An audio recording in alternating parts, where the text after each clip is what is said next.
There was Luke Harbor with his buddies Bruce and Jan, and what a great job they did. What a great job they did, yeah.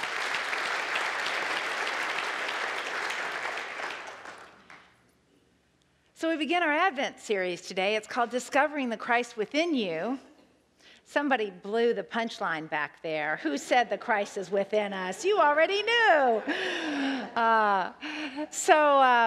It's discovering the Christ within you. And, normally during Advent, we don't talk a lot about the three wise men because they actually come to the scene late, right? They come after Jesus is born. So this whole series of season of Advent, we're usually focused on awakening to the Christ and preparing for the birth of the Christ and so forth.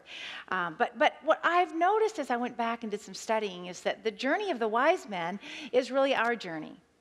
And that Advent is a journey. Like Reverend Eileen said earlier, it's a time of preparation. It's really a time of discovery and of making space to come to know the Christ more deeply. So we have decided this will be our theme this year, that we're all going to take this journey together to discover the Christ. But we're full of all kinds of misnomers in Unity because we say things like, well, Christmas is about the birth of the Christ, or it's about discovering the Christ. But how can something be born that's already there? I mean, the Christ is already in you. And we know that the real Christmas message is not about looking for the literal, physical child. It's about claiming, reclaiming, re-knowing, rediscovering that the essence of the Christ lives within us, that we are the embodiment of that Christ spirit. And so this year we want to truly go deeply to rediscover that. And the Magi have some messages for us, which we'll talk about in just a minute. But first, just a little bit of wise man trivia, if you will, some trivia tidbits. And the first is that, did you know that we don't know how many wise men there actually were? Nowhere in Scripture does it say 3. No, in fact, there's likely could have been as many as 10. But we didn't think Jan would want to make that many costumes, so... So we stayed with 3. No, they suspect that the reason 3 was chosen is that, for legend, really, it's because there were 3 gifts given, but we don't know. And the other thing is that they were likely not actually kings. They might have been, but likely not actually kings. They were magi, and magi were known to be wise people who understood the stars as in astrology, who could read them and interpret them. So they were deeply spiritual. But the other tidbit about them is that they were not Jewish. They were not looking for their own Messiah. But as all spiritual people do, they had a sensitivity about them. They sensed that something was happening. What you heard in the script is that he heard the calling. He heard the message and knew he had to respond. So it's no wonder that there's some confusion about the wise men. Actually, some researchers suggest that they didn't show up on the scene until Jesus was maybe a toddler. And I know that totally blows all of our little nativity scenes, doesn't it? Because I know when I was a kid, the wise men were right there with the newborn baby. That's how I got my Christmas story, was right from the nativity scene. So certainly there has been some confusion. In fact, you may have heard about the one southern town that got very confused. About every year they took great pride in setting up a beautiful nativity scene. It was the pride and joy of this small town. And one day a tourist drove through town, and he too slowed his car down to pass and look at all the beautiful figures there in this life-size nativity scene. But he was puzzled by one thing. He happened to notice that the wise men were wearing firemen's hats. He scratched his head and he looked for clues. He couldn't figure out, what was this a town about? Did they have, loyalty to the fire department? He couldn't quite understand. So as he was heading out of town, he stopped at the Quick Trip to get some gas, and he went inside and asked the clerk there, said, "Ma'am, that's a beautiful nativity scene that you all have offered to the community, but I just don't understand how it is that the wise men are wearing firemen's hats." And she said, "Oh, you Yankees are all the same. You never read your Bible, do you?" And he said, well, I beg your pardon, I do read my Bible. And she said, well, then you would know. It says right here that those 3 wise men, they were traveling from afar.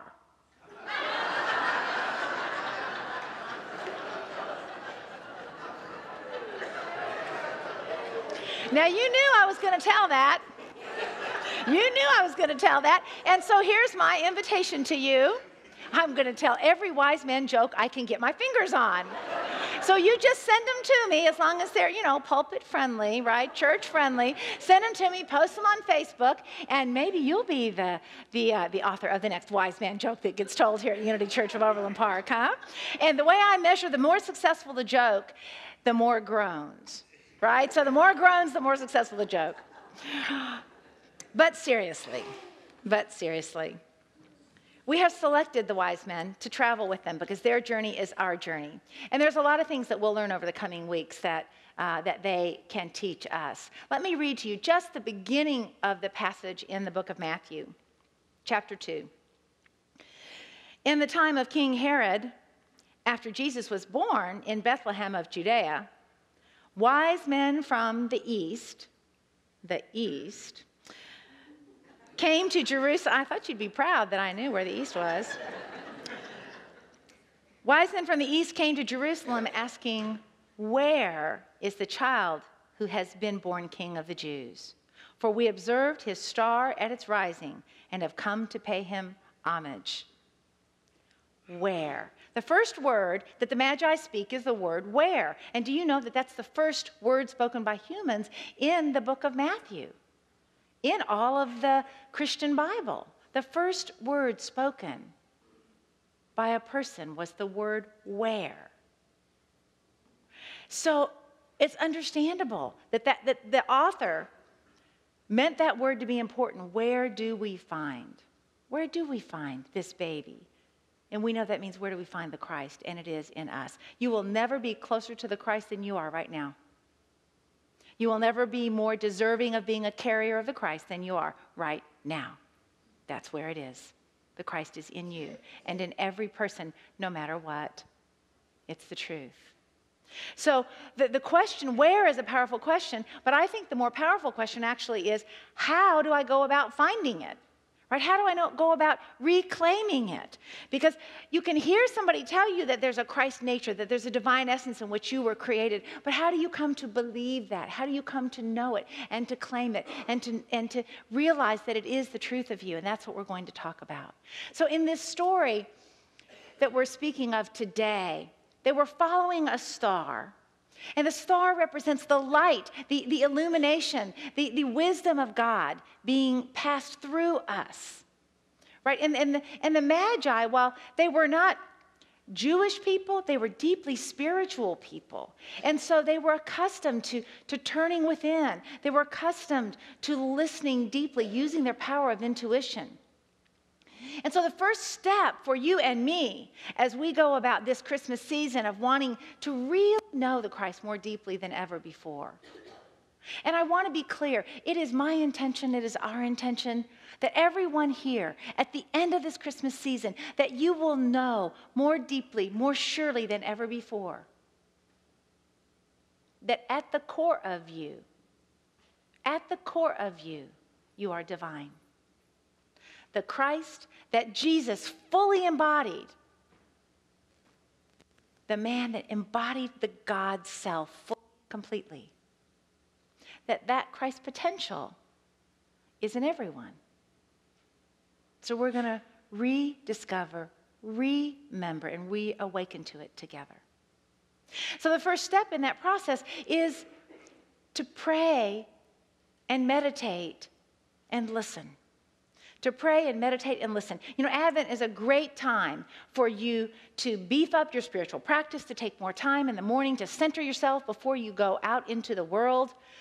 Just last week, I had 2 different people tell me that they had chosen to really lift up their spiritual practice. And one of them just shook her head and said, you know, I know that it works. It works when you work it, right? It works when you work it. Prayer and meditation works when you work it. That's why it's called a practice. That's why it's called a practice. And we all stray away. Some of you are here for your first time, maybe in a long time. This is an opportunity for you to remember. and reacquaint yourself with your spiritual practice of prayer and meditation. I'm reminded of a poem that, this time of year we're so busy with parties and shopping and all manner of things to do that we think we're too busy to pray. We want to get up and hit the stores right away, right? Well, this poem says, I woke up early this morning and jumped right into my day. I had so much to accomplish that I didn't take time to pray. Troubles just tumbled about me and heavier came each task. Why doesn't God help me, I wondered. But he said, you didn't ask. I woke up early this morning and paused before entering my day. I had so much to accomplish that I had to take time to pray. You see, that's the truth. There's sort of an inverse relationship. If you've got a full and busy day, all the more reason to take your time to pray and meditate, whatever that looks like for you. And then the key is to listen. To listen, because the Magi listened, didn't they? We're told a little further on in Matthew chapter 2, they set out, and there ahead of them went the star that they had seen at its rising, until it stopped over the place where the child was. Now, you and I don't all have stars to follow, not literal and figurative stars. Would that God would speak quite so clearly. And yet, really, when you think about it, the star wasn't so clear either. Somehow they had to intuit their way to find themselves right beneath that star. So you and I have to learn to listen as well. We've got to learn to recognize that voice of the divine in us. And people will say to me, well, Patricia, how do you know that's God's voice? How do you know it's not just your ego or it's just, something you've heard somebody else say? Well, here's the thing. The more you pray and meditate, the more your spiritual practice is consistent and strong, you will come to recognize that voice. You will come to trust that voice. And you will know how it is that God speaks to you. So when I say voice, I'm referring not necessarily to audible words, although some people do hear audible words. It may be a profound knowing that you just can't deny.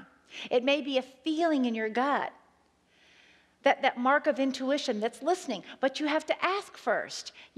When the words I used in our meditation this morning where Jesus said, ask and it will be given, seek and you will find, knock and the door will be opened.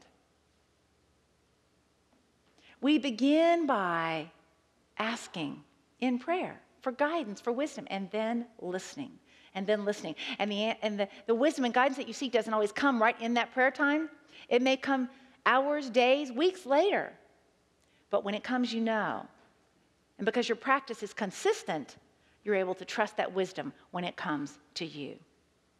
Some people say the way they know that it's God's voice speaking to them is that it creates a sense of peace in them. I'm not sure that's always the case for me. There is a moment of profound peace, and then sometimes it's followed immediately with a little bit of fear, which we're going to talk about next week, actually. So the first step is to pray, meditate, and listen. And that's what we get from this part of the story so far. There's something else that will help you to open your heart, to remember, to rediscover, and to reawaken to the Christ in you. You won't find this in the wise men's story. And this step is to forgive. This step is to forgive. Because the thing about this heart space that we have, where the Christ resides, is that we're the ones who cover it up. Pain and woundedness, and judgment and resentment, all of that becomes a casing over our heart. So if you're going to rediscover this Christ in you, you're going to need to chip away at that. And you say, well, Patricia, it's the first Sunday of Easter. Do we have to go so heavy already? Do we have to start forgiveness? Can't I just, eat my candy canes and sing Christmas carols? And yes, you can, and I hope that you do. And I want you to know that there's never a better time to forgive than Christmas. There is so much love in the air. There's so much good music that opens your heart, right? There's so much compassion out there, people giving and receiving. The energy is alive. The energy field is alive. It's a great time to open to new levels of forgiveness, whatever that might look like for you. It's hard to fully embody your Christ nature when you're carrying around a heart that is crusted over with crystallized pain. So I want to share with you today a story that I encountered. I encountered this story, 2 weeks ago. I traveled to New Jersey to lead the installation ceremony for Elizabeth Mora. And she sends her regards, by the way. Elizabeth came from this community, and she attended here while she was in ministerial school. And it was a joy to get to go up there and bless her and dedicate her. She's got a great church. She's doing wonderfully. She and Arturo are. So they send their love to you. But on my way up, I was reading a magazine on the Southwest Airlines plane that I was flying on. And it was their November issue, their Spirit magazine. And in that magazine was a beautiful story of forgiveness that I want to share with you, a very true story. So let me set up the cast of characters for you. Zim Camisa was the grandfather Zim Camisa had one son, and his name was Tariq. Tariq was a college student engaged to be married and was working part-time as a pizza delivery boy in order to earn money to get himself through college. Now that was Camisa and his son, Tariq. Then there was another man. His name was Ples Felix. And he had a grandson whom he was really helping to raise as a son. Felix had a grandson named Tony, who was 14. And Tony was in a gang. So one night, Tony and his gang wanted pizza. So they called and ordered pizza. They ordered it to be delivered to a fake address.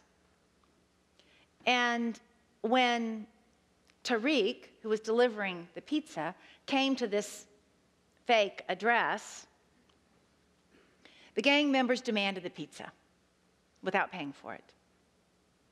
And Tony refused and got back in his car. And it was I think I said the wrong name. I'm sorry about that. Tariq was the pizza delivery boy or young man, and he refused to give the pizza over. And Tony, the 14-year-old gang member, was told to shoot him. And he did. He shot Tariq and killed him. And as it turns out, it was an opportunity for Tony to become a member of that gang. He was told he had to kill in order to become a member of the gang, and that meant a lot to him. So you can imagine what sort of pain ensued from all of this. Camisa,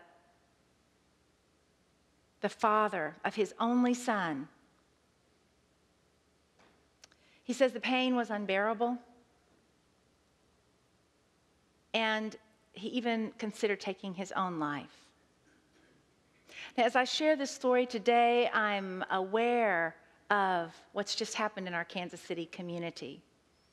This was selected long before events of this last weekend happened.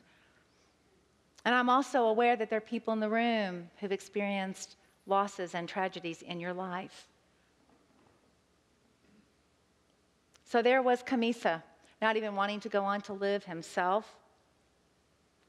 And he couldn't seem to get back into life, try though he might. And so he went away to a cabin in the woods to pray.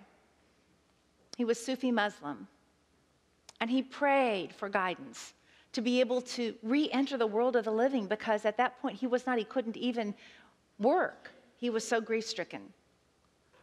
And the answer that he got was that he needed to start a foundation to help prevent childhood and teenage violence. That was the answer that he got. And the other part of the answer that he got was that he needed to forgive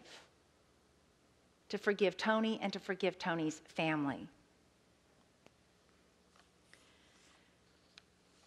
He said, it's written in the article, somehow he also knew that if he didn't forgive the killer's family, reach out to them, and even invite them to join his crusade, he'd forever be a victim of his anguish. And so he did forgive the family. And when he spoke to Felix, the grandfather of Tony, who had been the killer, he said to him, "We both lost a child. There were 2 victims that day." And sure enough, 14-year-old Tony was prosecuted as the first child to be prosecuted as an adult in California under a new law that they'd enacted. And he went away for 25 years to prison. He is still in prison today. Camisa went on to establish the Camisa Foundation, and he very quickly invited into this experience the grandfather of Tony. And so somehow these 2 men have formed a partnership, and they have now together spoken to millions of children around the country. And I want to share how it is that he expressed himself at a presentation recently.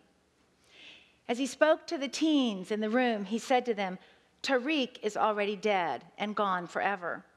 And Tony's in prison for a very long time. So we're not just here to share their story." He said, "We're here for you because every one of you is a very important person. And it would break my heart if any of you ended up dead like my son or in prison like Tony." And the students sat stock still and silent.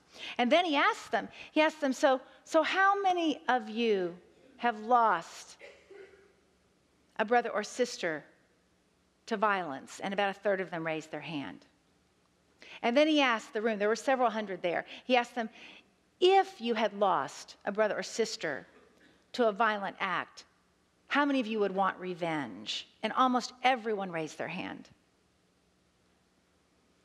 And then he said, I have one question for you. Would that revenge bring back Tariq? And so it is that he's gone from school to school speaking in the United States, in Canada, in other countries as well. And in one particular school, the rate of kids referred to the principal for discipline problems reduced by 65%. So they are having an impact, these 2 men, as they go out together. Camisa eventually went to speak to Tony in prison. And when he spoke to him, he wanted to know what Tony's last moments were like. He wanted to know what Tariq's last moments were like. And Tony told him that he did not recall any particular words that Tariq might have spoken, but that in the moment that he pulled the trigger, there was this brilliant white light that seemed to come down and envelop both of them. After I shared this story at the first service, a woman went through the line and gave me permission to share with you that she had heard Camisa speak at Unity in Richmond, Virginia. She says she will never forget his message and how it affected her. She said, I kept thinking, if he can forgive that, how far can I go in forgiveness? And then she shared what it is that she was working and had forgiven. And so that's our question. How far can forgiveness go? One of the things that Camisa said is that he's adamant about his forgiveness message. He said, there's no quality of life in being a victim. There's no quality of life in being a victim. And so I know it's Christmas, and I know we want to talk about candy canes and sing Christmas carols. And what I also know is that this is a powerfully transformational time of year. And that as you reawaken to that Christ in you, you will reawaken to the power of the Christ in you. And that means the infinite power to forgive, to begin the forgiveness process for some of you, to complete the forgiveness process for others of you. It's a journey, and Camisa said that himself. He said, there's pain in the pain. We don't let go of the pain without there being pain. That's part of the forgiveness process. And yet, what better way to celebrate the Christmas spirit than to let it go? Than to let it go. It's a powerful time, this Christmas season. And we're going to travel it together. We're going to look at the many, many lessons that we can learn from this story as we just rediscover the Christ in us. And awaken more fully to the Christ that has always been there and is stronger than you know. And so you remember the words that Jesus spoke when he said, ask, and it will be given to you. Seek, and you will find. Knock, and the door will be opened. I invite you this Advent season to be willing to ask, to be willing to seek, and to be willing to find that Christ that is at the very center of you and is your true essence. Merry Christmas, and God bless you.